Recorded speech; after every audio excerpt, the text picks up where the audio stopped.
Deloitte Tax. Welcome to the Tax News and Views podcast. In this series, we talk to specialists from Deloitte about the latest business issues and developments. I'm Carrie Falkenhayn, your host for Tax News and Views. And joining me today for yet another special edition on tax policy is John Traub from Deloitte's Tax Policy Group. John, we last spoke about the new Inflation Reduction Act, which was recently announced by Senator Schumer and Manchin. And then on Sunday, the Senate approved this bill. And the bill contains several new taxes, including a minimum tax on book income, reinstatement of some Superfund taxes, a new excise tax on stock buybacks, and a large package with a variety of incentives to encourage more use of alternative and renewable energy, plus a large package of funding for the Internal Revenue Service. So lots in there. What's going to happen next? Well, the path from here, Carrie, appears to be pretty straightforward. The House is scheduled to come back from its August recess on Friday to pass it.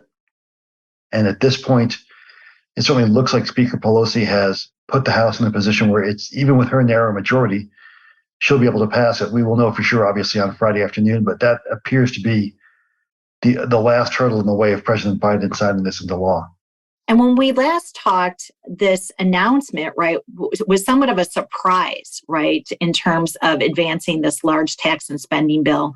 Just as a refresher to our audience, why was it so surprising and how did they come to an agreement?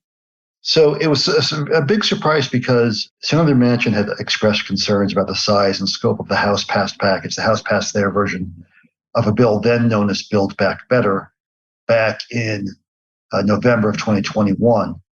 And Manchin had been talking all through 2022 with Senator Schumer and others about his concerns about the size and impact on inflation. And in mid-July, Manchin saw the June inflation number come out at 9.1% and said, I can't do this. It's too big. He offered Senate Democrats the option to either wait to see if inflation came back down in July or to move forward immediately on a bill, a much narrower bill focused on health care, a couple of small health care issues. And Senate Democrats opted for the bird in the hand, said, okay, we'll do the Medicare and Affordable Care Act package and not the bigger bill. And then so out of nowhere, Manchin comes back on the 27th of July and says, okay, I've agreed to a bigger bill anyhow. So it's a big surprise and caught a lot of us off guard, honestly. At the time, there were outstanding questions about whether the package could secure all the support required in the Senate, all 50 Democrats, especially Arizona Senator Kyrsten Sinema. So how did they get her on board? They did two things. At the top of the podcast, Carrie, you mentioned that the package has a new excise tax on stock buybacks. That was added at Senator Sinema's request because the original package included a substantial change in the tax treatment of carried interest. And she really objected to that and insisted on that coming out. And so in its place, they put in the stock buybacks provision. Secondly, she was very concerned that the minimum tax on book income would disproportionately impact manufacturers who are heavy users of capital expenditures. And a book tax timing difference from depreciation could be a big driver of the potential minimum tax on book income. So she had inserted into the package a provision which takes out the impact of depreciation from the minimum tax. And so with those changes, she was on board and willing to vote for the package. And we heard a lot over the weekend about the Senate vote-a-rama. And you've talked in the past about that being a hurdle to get legislation through. Tell us a little bit more about the role of the Senate's consideration in that vote-a-rama and what the impact was. As we've talked about in the past, the vote-a-rama tends to be an exercise in partisanship where the minority party attempts to offer a variety of amendments intended to embarrass or politically challenge the majority party. Democrats held together on almost every single vote, and so they would be defeated 50-50 because a tie vote, the majority that goes to the party holding the current position. So you need 51 votes to pass an amendment. There was one small change made during the vote-a-rama as constructed in the Inflation Reduction Act. There were some changes to the aggregation rules that would have swept portfolio companies of PE firms into the book minimum tax, and a number of senators objected to that. In fact, an amendment to strip that out was passed with 57 votes, so 7 Democrats joined with Republicans to strip that out. And then it led to some interesting gamesmanship. The Republican amendment paid for that change because you have to offset the revenue loss from taking out the aggregation rule. They paid for that by extending the current $10,000 cap on state and local taxes. Well, Democrats didn't like that at all, so they followed it on with a parallel amendment, which retained the removal of the aggregation rules, but then stripped out the SALT cap extension and replaced it instead with a short extension of the 461L excess business loss rules. So ultimately, the final outcome was the aggregation rules were stripped out and the excess business law rules were extended for 2 years, for I think either 1 year or 2 years, I can't remember offhand right now, after a short drama over the extension of the SALT cap. But other than that, the Democrats really decided they were going to lock arms and hold together and vote down every amendment, even some which might have been politically difficult or painful. So it's through the Senate. Now it's on to the House. And we know there's a number of members in the House that have said no SALT, no deal, demanding that the reconciliation package do something about the $10,000 cap on state and local taxes. So how is this going to get through the House?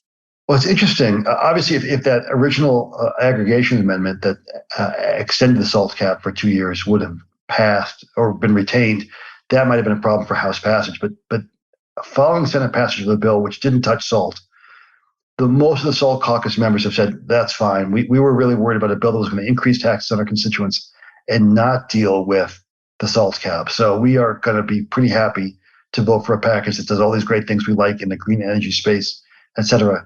Even though they've all pledged all year long, no SALT, no deal, they apparently are going to be all deal, no SALT. Got it. And there are a number of other progressives who wanted a much bigger package. Will it be difficult to get them on board? I don't think so.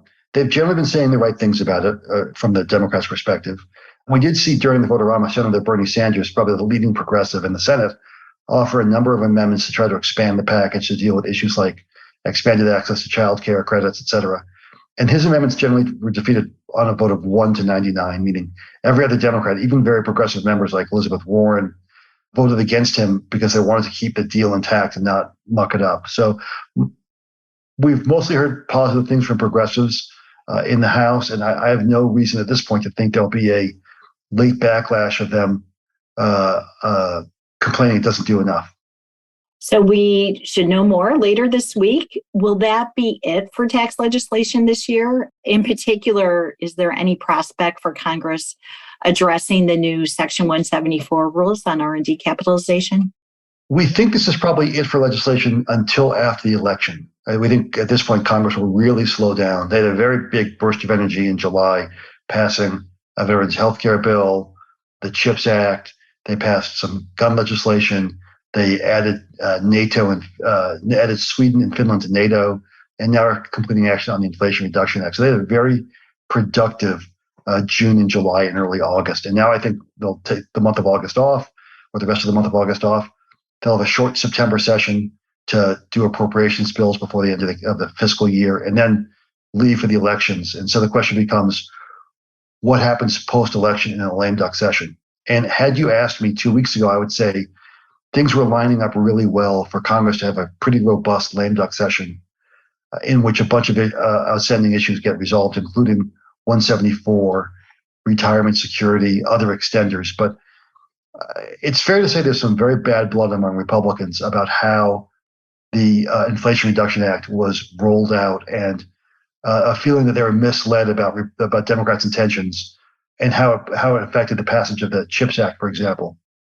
So we'll have to see whether that frustration that Republicans feel now carries over past the election, and whether there's any long-term consequences to mistrust between the parties. But I would say that 174 is in relatively good shape as long as there's a lame duck tax package. And I think at this point, the prospects for that are not as good as they were 2 weeks ago. John, thanks for that update. And I assume that if the legislation goes through as planned, we won't have a need to speak again on this topic. But there's certainly a lot to talk about in future podcasts, including the applicability of the many sustainability and client-related tax incentives to various sectors. So more to come on that topic for our audience. As always, if people would like more information, you can subscribe to the email version of Tax News and Views on Deloitte.com. You can also connect with John directly on LinkedIn, and we hope you tune in here for future policy editions. In the meantime, thank you everyone for joining us. I hope you continue to be well.